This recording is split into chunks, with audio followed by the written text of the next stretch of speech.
Good morning students, welcome back.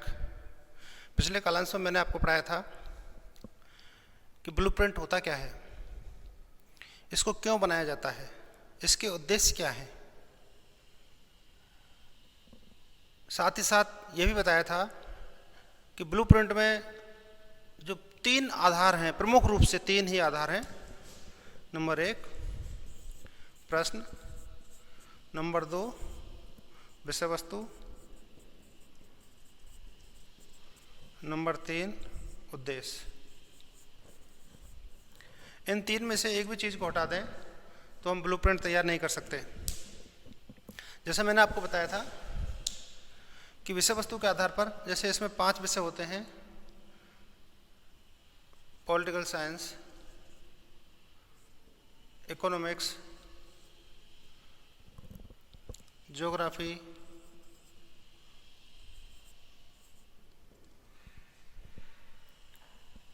History और sociology. इन 5 विषयों से मिलकर सामाजिक विज्ञान विषय बना है। ब्लूप्रिंट जब हम तैयार करते हैं तो ये देखते हैं कि जो ब्लूप्रिंट यदि यूनिट का है तो यूनिट में कितने पार्ट हैं, उन पार्टों के आधार पर अंक विभाजन कर देते हैं। यदि वार्षिक परीक्षा है तो वार्षिक परीक्षा में इन विषयों के आधार पर कर देते हैं कि कितने कितने अंक किस किस विषय को दिए गए हैं। उसी प्रकार से उद्देश्यों के आधार पर भी मैंने आपको बताया था कि उद्देश्य हमारे 6 हैं: ज्ञान, बोध,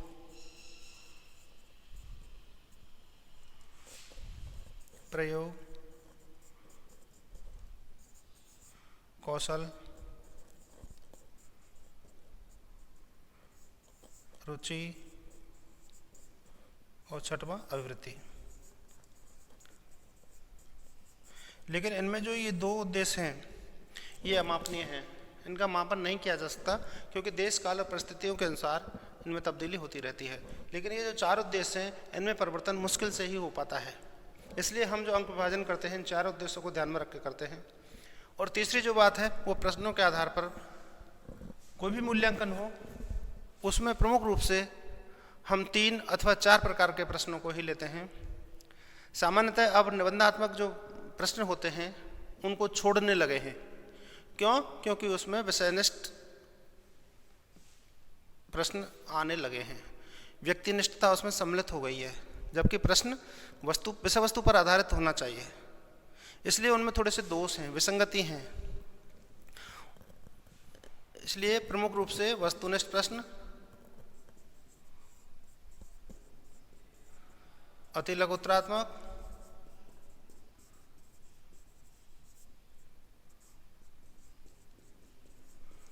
और लघुत्तरात्मक,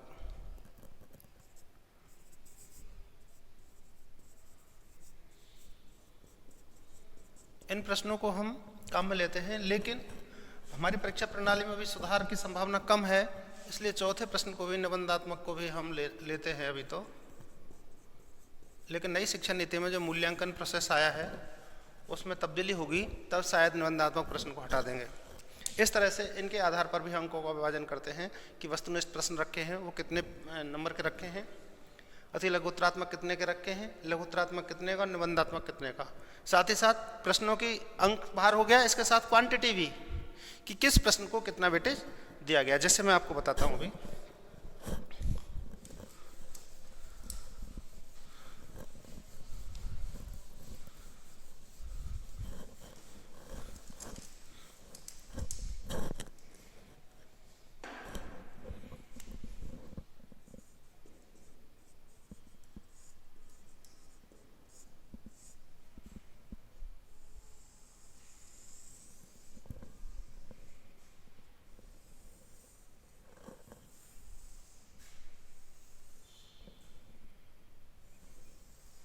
इस तरह से हम एक टेबल बना लेंगे। इस टेबल में हम टोटल 6 कॉलम बनाएंगे। नंबर 1 क्रम संख्या, नंबर 2 प्रश्नों के प्रकार, नंबर 3 प्रति प्रश्न अंक भार, प्रश्नों की संख्या,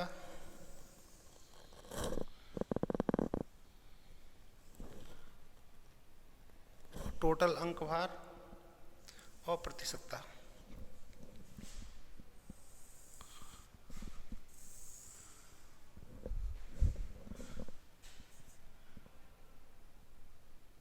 यहाँ लिखेंगे प्रश्नों के आधार पर अंक भार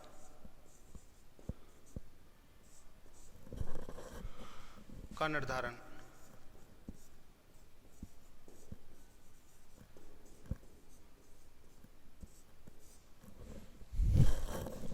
यहाँ लिखेंगे क्रम संख्या, प्रश्नों का प्रकार,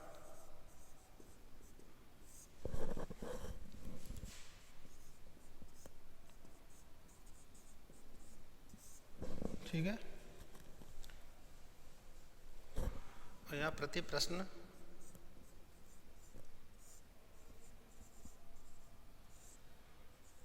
अंकों का निर्धारण।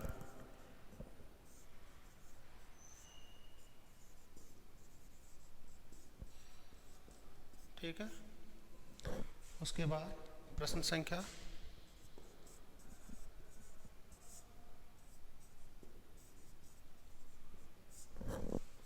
उसके बाद अंकभार और प्रतिशत।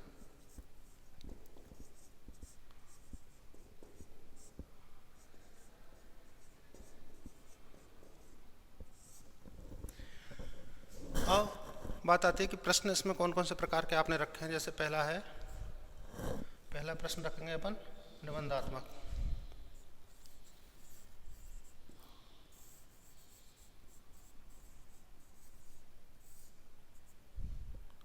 दूसरा प्रश्न है अपना लघुत्तरात्मक।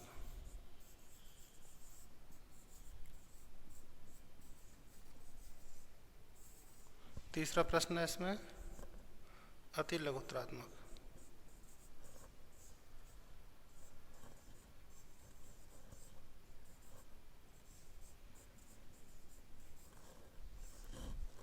चौथा है वस्तुनिष्ठ।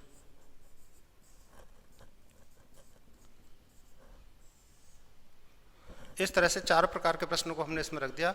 अब प्रति प्रश्न अंकभार अपन जब निर्धारित करेंगे, इमेजिन इसका कोई निर्धारित नियम नहीं है कि आप किस प्रश्न को कितने अंक देते हैं या कितने प्रश्न रखते हैं। यह डिपेंड करता है आपके प्रश्न पत्र के समय पर कि आपके प्रश्न पत्र को आपने कितने समय का बनाया है। जैसे मान लीजिए आपने 1 घंटे का बनाया है या 2 घंटे का बनाया है या 4 घंटे का बनाया है, 3 घंटे का बनाया, जितना भी समय आपने बनाया दिया है उस समय के आधार पर प्रश्नों की संख्या आप इसमें रख सकते हैं। जैसे निबंधात्मक प्रश्नों के अंक रखते हैं अपन 4 नंबर का, लघुत्तरात्मक रख लेते हैं 2 नंबर का, अति लघुत्तरात्मक रख लेते हैं 1 नंबर का और वस्तुनिष्ठ प्रश्न रख लेते हैं 1 नंबर का। ठीक है। इस तरह से प्रति प्रश्न हमने अंकों का निर्धारण कर दिया कि निबंधात्मक प्रश्न उसमें जितने भी होंगे प्रत्येक प्रश्न 4 नंबर का होगा। ठीक उसी प्रकार से लघुत्तरात्मक प्रश्नों को रख दिया कि जितने भी लघुत्तरात्मक प्रश्न होंगे प्रत्येक लघुत्तरात्मक प्रश्न के 2 नंबर। उसी प्रकार से अति लघुत्तरात्मक और वस्तुनिष्ठ। ठीक है। अब इसमें प्रश्नों की संख्या की बात करते हैं। जैसे चलो 1 निबंधात्मक रखा, 4 अपन ने लघुत्तरात्मक रखे, 4 अति लघुत्तरात्मक रखे, कितने हो गए? 9 हो गए। और 9 प्रश्न रख लेते हैं ये वस्तुनिष्ठ। टोटल प्रश्न कितने हुए? 18। इस तरह से यहां अपन को इसको योग भी लगा सकते हैं। योग, ठीक है। यहाँ योग हो गए कितने? 18 प्रश्न। अब बात आती है कि कितने प्रश्न का आप रखना चाहते हैं। मान लीजिए 25 प्रश्न का आप रख रहे हो, 25 नंबर का पूरा प्रश्न पत्र रख रहे हो जिसमें 18 प्रश्न हैं। तो इस तरह से इसके हम यहाँ अंकों का विभाजन करते हैं। जैसे एक प्रश्न के कितने अंक हुए? 4, इसके 8, इसके 4 और इसके 9। 9 और 4 13 और 8 21 और 4 25, अर्थात 25 नंबर का हमारा ये प्रश्न पत्र हुआ। अब यहाँ क्या ये प्रश्न पत्र सही बना है या ये जो ब्लूप्रिंट की टेबल बनी है सही बनी है, इसका पता इस कॉलम से चलेगा। अगर आपका सबका प्रतिशत यहाँ 100 आ जाता है तो समझ लीजिए आपकी टेबल बिल्कुल सही बनी है। जैसे परसेंटेज निकालनी है तो निबंधात्मक जो प्रश्न है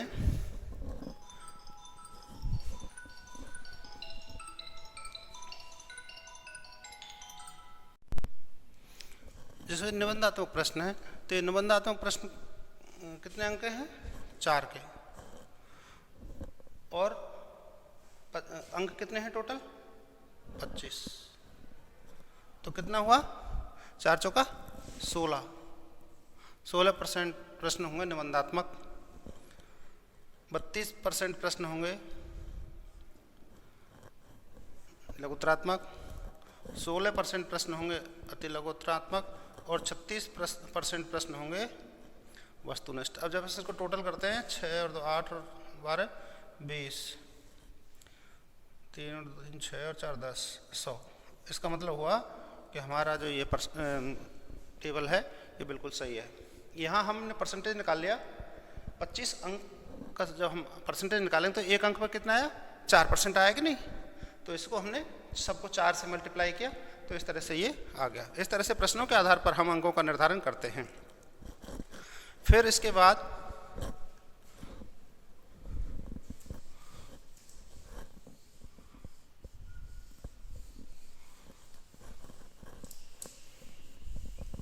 एक समेकित टेबल बनती है, उसे द्विदिशा सूचक चार्ट के नाम से भी जानते हैं। द्विदिशा सूचक चार्ट, जिसमें 2 दिशाओं में सारी चीज़ विभक्त होती है, जिसमें उद्देश्य भी होते हैं, प्रश्नों के प्रकार भी होते हैं, प्रश्नों का अंकवार भी होता है, और लास्ट के जो कॉलम है उस लास्ट के कॉलम में प्रश्नों की संख्या कितनी है? हमारे टोटल प्रश्नों की संख्या 18 और अंकों की अंक कितने रखे हैं? 25। ये जब लास्ट के कॉलम में जिस तरह से यहाँ 100% आया था, अगर वो आ जाए तो समझ लीजिए आपका दिशा सूचक जो टेबल है वो बिल्कुल सही है।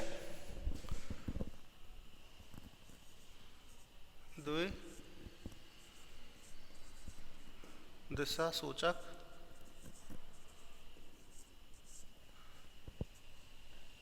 टेबल या चार्ट, टेबल भी कह सकते हो आप इसको और चार्ट भी कह सकते हो, ठीक है। इस तरह से हम ये कह सकते हैं शिक्षण के विभिन्न उद्देश्यों को ध्यान में रखकर प्रश्नों का विश्लेषण करने हेतु एक चार्ट बनाया जाता है, जिसमें उद्देश्यों, प्रश्नों के प्रकार और प्रश्नों की संख्या, विषय वस्तु और इकाइयों के आधार पर अंकवार को सम्मिलित किया जाता है। इसमें प्रत्येक प्रकार के प्रश्नों की संख्या और उनके अंकवार को दर्शाया जाता है। जैसे मैं आपको बना के बताता हूँ ये टेबल।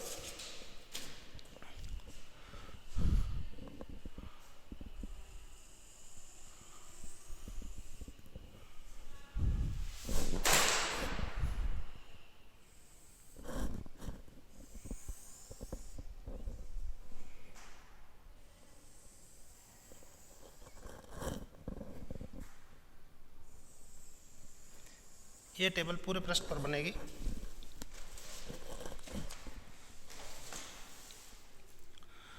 इसमें टोटल 6 कॉलम होते हैं।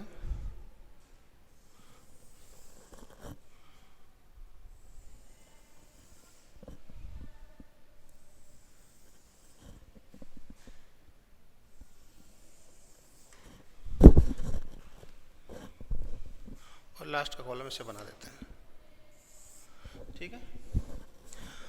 अब इसको इस तरह से हम इस तरह से मल्टीप्लाई कर लेते हैं, क्योंकि प्रश्नों के प्रकार और शिक्षण वस्तु इसमें लिखनी है। यहाँ लिखना है प्रश्नों के प्रकार, यहाँ लिखनी है शिक्षण वस्तु।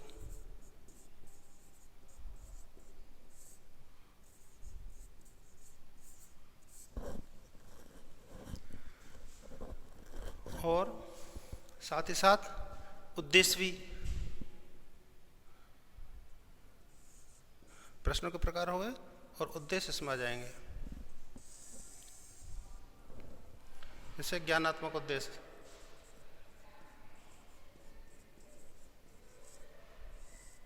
भावात्मक या अवबोधात्मक,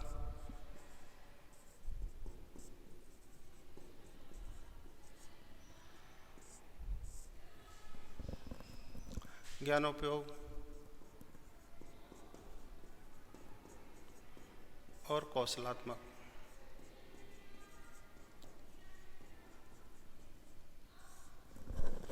और यहाँ योग। ठीक है, यहाँ लिख सकते हैं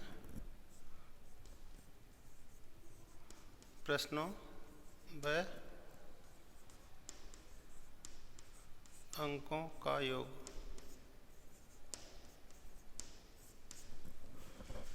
अब बात आती है कि हमने प्रश्न कितने प्रकार के लिए, ठीक है, उन प्रश्नों के प्रकार को 4 प्रकार के लिए ना, तो एक एक कॉलम में से 4-4 बनाओ। चारों प्रकार के प्रश्न इसमें आएंगे।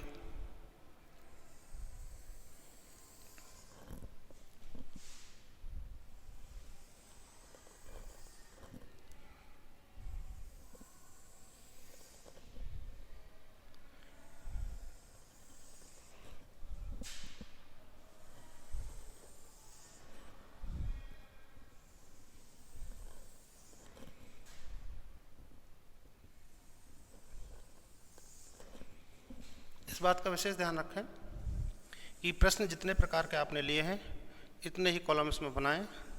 ज़्यादा कॉलम नहीं बना सकते, कम भी नहीं बना सकते। अब जैसे आपने लिया है निबंधात्मक, तो यहाँ लिख दो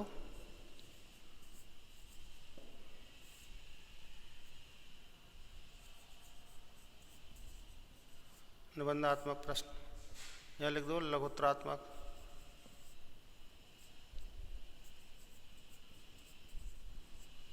यहाँ लिख दो अति लघुत्तरात्मक, यहाँ लिख दो वस्तुनिष्ठ,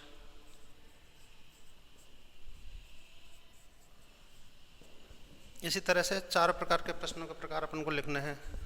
मैं शॉर्ट में लिख देता हूँ निबंधात्मक, लघुत्तरात्मक, अति लघुत्तरात्मक और वस्तुनिष्ठ। निबंधात्मक, लघुत्तरात्मक,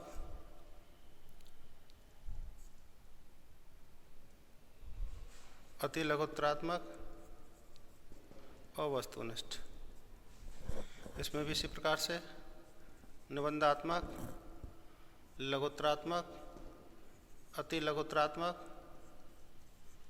और वस्तुनिष्ठ।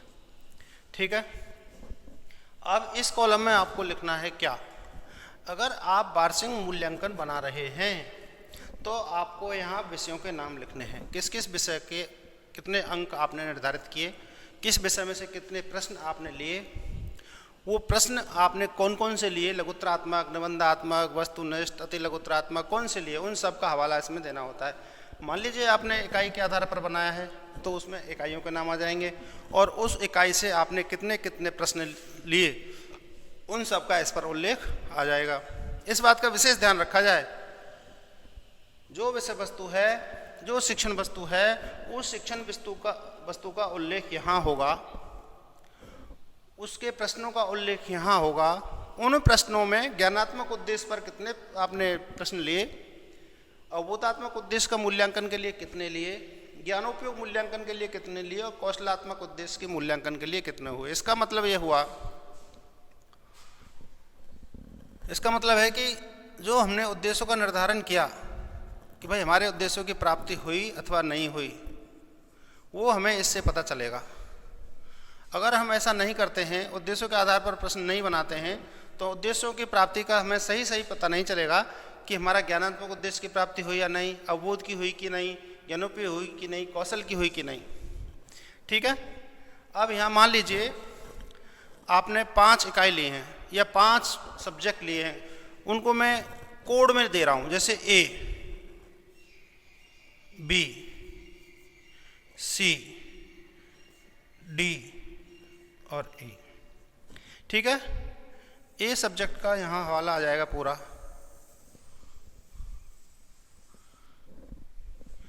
उसी तरह से B का आ जाएगा। अब ये सब्जेक्ट भी हो सकता है और यूनिट भी, ये डिपेंड करता है कि आपने मूल्यांकन किस आधार पर बनाया है, इकाई के आधार पर बनाया है या वार्षिक परीक्षा के आधार पर बनाया है या अर्धवार्षिक परीक्षा या त्रैमासिक जो एग्जाम्स होते हैं जिन्हें अपन टर्मिनल टेस्ट भी कहते हैं, सामयिक जांच भी कहते हैं, उनके आधार पर बनाया है। उसी के आधार पर इसका अंकन होगा। ठीक है, आए समझ में? इसमें 2 कॉलम और बनेंगे।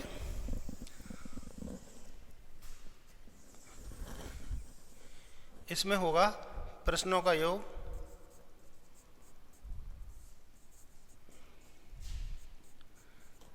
इसमें होगा अंकों का योग,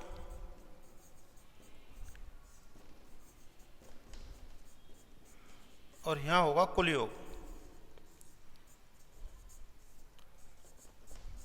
आपका जो कुल योग का कॉलम है, इस कॉलम का टोटल यहां आ जाएगा, इस कॉलम का टोटल यहां आ जाएगा। अगर दोनों को, इस कॉलम का और इस कॉलम का टोटल अंकों की दृष्टि से आ गया 25 और प्रश्नों की दृष्टि से आ गया 18, तो समझ लीजिए आपका जो ये द्विदिशा सूचक जो चार्ट है ये पूरी तरह सफल है। जैसे निबंधात्मक प्रश्न आपने लिया 1, ठीक है। अब बताइए कि उस निबंधात्मक प्रश्न के अंक कितने हैं। आपने जब इससे पहले वाली टेबल बनाई थी, उस टेबल में अपन ने निबंधात्मक प्रश्नों के लिए 4 अंक रखे थे, तो आप इसमें यहां लिख सकते हैं 4। ठीक है। अगर इसमें आपने निबंधात्मक नहीं लिया है, अवबोध में लिया है, तो अवबोध में करें। अगर इस विषय में नहीं लिया है, इनमें से जिसमें भी लिया है उससे रिलेटेड करें। तो इस तरह से सारे विषयों का अंकन इसमें हो जाएगा। ठीक है। फिर इनका टोटल यहां आ जाएगा, सारे प्रश्नों का। इसमें जौन सा आपने प्रश्न लिए हैं वो सब इसमें आ जाएंगे। ठीक। उसके बाद अंक आ जाएंगे इसमें।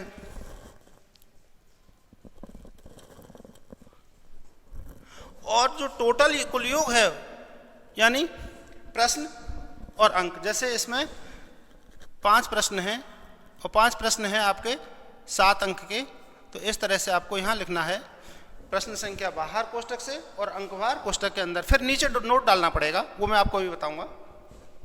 इसी तरह से इसमें सबका टोटल आ जाएगा इन सब में, और यहाँ इस पूरी टेबल का टोटल यहाँ, और इस पूरी टेबल का टोटल यहाँ। तो यहाँ आएगा प्रश्न संख्या 18 और अंक भार 25। तो समझ लीजिए आपका मूल्यांकन पूरी तरह सक्सेस है। ठीक। इस तरह से आपको ये द्विदिशा सूचक जो चार्ट है ये आपको तैयार करना है। अब इसके नीचे नोट और डालना पड़ेगा, वो मैं बता देता हूँ आपको। अब लिख लीजिए। इसमें आपको लिखना है कि नोट से तात्पर्य है कि समझाने की दृष्टि से। जैसे मान लीजिए आपको ये नहीं समझा कि ये कोष्टक से बाहर 5 है और ये कोष्टक के अंदर 7 है, ये क्या है, या 1 और 4 क्या है, तो इसको समझाने की दृष्टि से लिखते हैं कोष्टक के नोट नंबर 1, कोष्टक के बाहर प्रश्न संख्या दी गई है। नोट नंबर 2, प्रश्नों कोष्टक के अंदर अंक भार दिया गया है। इस तरह से अपन इसे लिख सकते हैं। दूसरा, जैसे ये लिखा है अपन ने इधर, नि ल अल और व, इसको भी हमें नोटिफाई करना है नोट नंबर 3 में। न का मतलब निबंधात्मक, ल का मतलब लघुत्तरात्मक,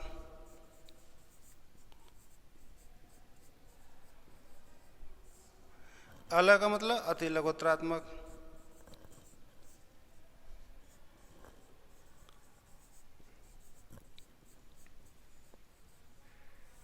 और व का मतलब वस्तुनिष्ठ।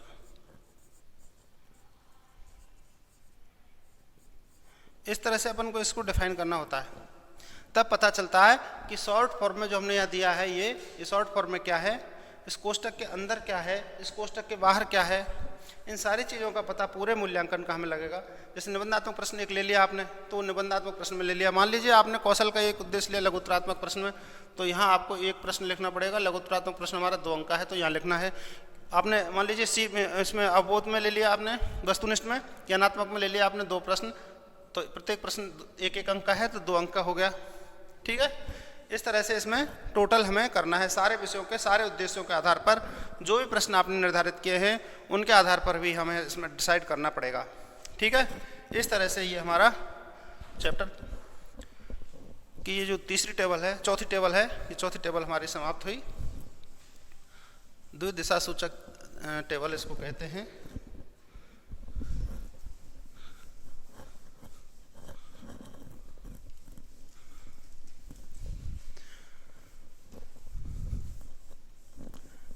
ब्लूप्रिंट से आपको पूरा नक्शा, जो आपका मूल्यांकन बना रहे हैं आप, उसका पूरा नक्शा आपके सामने होगा।